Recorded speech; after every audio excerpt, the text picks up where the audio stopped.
नमस्कार दोस्तों, आप सभी का मेरे YouTube channel Neha Sharma story teller पर बहुत बहुत स्वागत है।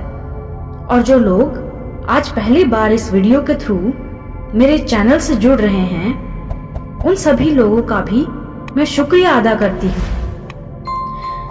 अगर ना चाहते हुए भी आपके मन में अश्लील विचार आते हैं, तो महात्मा बुद्ध की यह कहानी आपके विचारों को बदल सकती है। इससे पहले कि हम कहानी में आगे बढ़ें, आप मेरे चैनल को सब्सक्राइब जरूर कर दीजिएगा। या जब ये कहानी संपूर्ण हो जाए, अगर आपको ये कहानी पसंद आए, तो इस कहानी के आखिरी में चैनल को सब्सक्राइब करके जरूर वापस आइएगा। चलिए कहानी में आगे बढ़ते हैं। एक बार चंद्रवंशी राजकुमार भरत बुद्ध के सानिध्य भिक्षु के रूप में दीक्षित हुए। बुद्ध अपने भिक्षुओं को उपदेश देने के साथ साथ उनको भिक्षाटन के लिए भी भेजते थे, जहां से उनको भिक्षा मिलती। भरत को महात्मा बुद्ध ने भिक्षा लेने के लिए एक श्राविका के घर पर भेजा।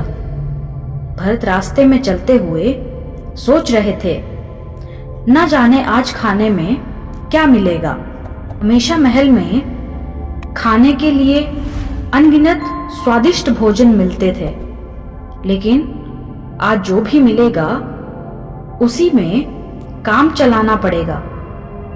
भरत ने श्राविका के घर जाकर भिक्षा के लिए याचना की। श्राविका ने भरत को बैठने के लिए कहा। श्राविका जब अंदर गई तो भरत पुनः अपने प्रिय भोजन के बारे में सोच रहे थे। जब श्राविका भोजन लेकर आई तो भरत अचंभित रह गए। भरत अपने प्रिय भोजन को देखकर खुश हो गए। भरत भिक्षा ग्रहण करने लगे। भिक्षा ग्रहण करते हुए भरत सोचने लगे कि उनको हमेशा खाना खाने के बाद विश्राम करने की आदत है, लेकिन आज तो उन्हें खाना ग्रहण करने के बाद धूप में से होकर वापस आश्रम पहुंचना होगा। जब भोजन हो गया तो श्राविका ने भरत को कुछ समय विश्राम करने के लिए आग्रह किया। भरत पुनः खुश हो गए। सारी इच्छाओं की पूर्ति होते देख भरत इसको एक संयोग मानकर कुछ देर के लिए लेट गए। लेटते हुए भरत सोचने लगे कि आज तो सोने को मिल गया, लेकिन मेरे सर पर हमेशा के लिए छत का साया तो मिट गया है। जब भरत सोकर उठे तो श्राविका ने कहा कि आपको जब तक यहाँ रहना है, आप यहाँ रह सकते हैं। अब भरत समझ गए कि ये कोई संयोग नहीं है। श्राविका जरूर मेरा मन पढ़ रही है। भरत खड़े हो गए। भरत ने श्राविका से पूछा, मुझे क्षमा कीजिए, पर क्या आप मेरा मन पढ़ सकती हैं? आप यह सब कैसे कर लेती हैं? श्राविका ने कहा, शुरू में मेरे लिए यह बहुत कठिन था, लेकिन मैंने खुद के विचारों को देखना शुरू किया।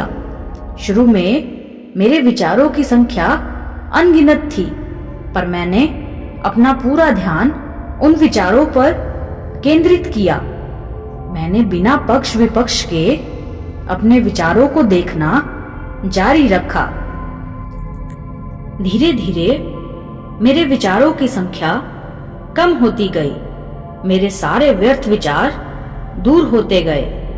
तब से मैं दूसरों के विचार पढ़ लेती हूँ। यह सब सुनकर भरत घबरा गए। भरत ने श्राविका से आज्ञा ली और वहां से निकल पड़े। रास्ते में चलते हुए भरत अपने मन के विचारों का स्मरण करने लगे। भरत के मन में श्राविका के बारे में अश्लील विचार आए। श्राविका ने भरत के बारे में क्या सोचा होगा? भरत को खुद पर शर्म आ रही थी। भरत आश्रम पहुंचे और बुद्ध से कहा, अब से वह कभी भिक्षाटन के लिए नहीं जाएंगे। बुद्ध ने भरत को नीचे बिठाया और कहा, क्या हुआ? तुम मुझे अपनी व्यथा विस्तार से बताओ। भरत ने विस्तार से सारी बात बताई। भरत की बातों को सुनकर बुद्ध ने कहा, आज से 7 दिनों के लिए श्राविका के घर पर भिक्षा के लिए तुम ही जाओगे, लेकिन तुमको कुछ बातों का ध्यान रखना पड़ेगा। यहाँ कहानी को जरा सा रोकते हुए मैं आप सभी लोगों से ये विनम्र प्रार्थना करना चाहती हूँ, अगर आप लोगों के साथ भी ऐसा कुछ होता है तो आप भी अब जो आगे मैं आपको बताने वाली हूँ कि किस तरीके से आप अश्लील विचारों को कंट्रोल कर सकते हैं, वो चीजें आप अपने ऊपर भी लागू कर सकते हैं। चलिए कहानी में आगे बढ़ते हैं। बुद्ध महाराज कहते हैं, कल तुम जाते हुए अपने चित्त को पूरे होश में रखना। तुम्हारे अंदर कौन से विचार उठ रहे हैं उन पर ध्यान केंद्रित करना। होशपूर्ण और जागरूकता के साथ ध्यान रखना कि कौन सी वासना तुम्हारे भीतर उठ रही है। इन सभी का ध्यान करते हुए जाना और फिर मुझसे विचार विमर्श करना। अगले दिन भरत बुद्ध को बताते अनुसार पूरे मार्ग में अपने होश को जागृत रखते हुए चल रहे थे। भिक्षु आज पूरी तरीके से जाग रहे थे। जैसे जैसे श्राविका का घर नजदीक आता रहा, भरत की घबराहट बढ़ती चली गई। भरत ने अपनी घबराहट को एक तरफ करते हुए बुद्ध के विचारों पर ध्यान केंद्रित किया। जब भरत श्राविका के घर पर पहुंचे तो उनके दिमाग में केवल एक सन्नाटा था, जिसके भीतर कोई वासना नहीं, कोई कामना नहीं, ना कुछ अच्छा पाने की इच्छा थी, ना कुछ बुरा सुनने की इच्छा थी। भिक्षु भरत ने भिक्षा ली, ग्रहण की और वहां से वापस निकल गए। आज भरत रास्ते में नाचते हुए आए। आज उनको जिस आनंद की अनुभूति हुई वह अद्भुत थी। आज से पहले आनंद को उसने कभी महसूस नहीं किया था। भरत ने आश्रम जाकर ये सारी बातें बुद्ध को बताई।